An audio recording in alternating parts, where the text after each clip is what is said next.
DJI Osmo Pocket Fully Pre-order တင်ထားတာဒီနေ့ရောက်ရှိပါတယ်ဒီ DJI Osmo Pocket Fully ရဲ့ကောင်းကျင်ဆိုးခြင်းလေးတွေကိုကျွန်တော်နောက်တက်လို့ရှိရင် review လေးတင်ပေးပါမယ်ဒီမျိုးအနေနဲ့ Osmo Pocket Fully ဝယ်မယ်ဆိုလို့ရှိရင်တော့ဈေးသင့်တယ်လို့ပဲကျွန်တော်အနေနဲ့ထင်ပါတယ် DJI Osmo Pocket Fully ကတော့ကျွန်တော်တို့ DJI Osmo Pocket 3တဲ့စလို့ရှိရင် internet storage ကျွန်တော်တို့ 128GB ပါလာတဲ့အတွက်ကျွန်တော်တို့ memory လို့ပဲပေးရင်ကျွန်တော်တို့ memory နဲ့ကျွန်တော်တို့ share ကူးလို့ရမှာဖြစ်ပါတယ်တခြားကောင်းတဲ့ချက်တွေကတော့ကျွန်တော်လည်းမသုံးဘူးရဲ့အတွက်မသိပါဘူး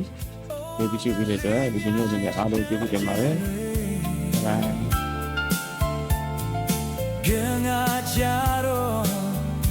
Ya the dia gane Du yes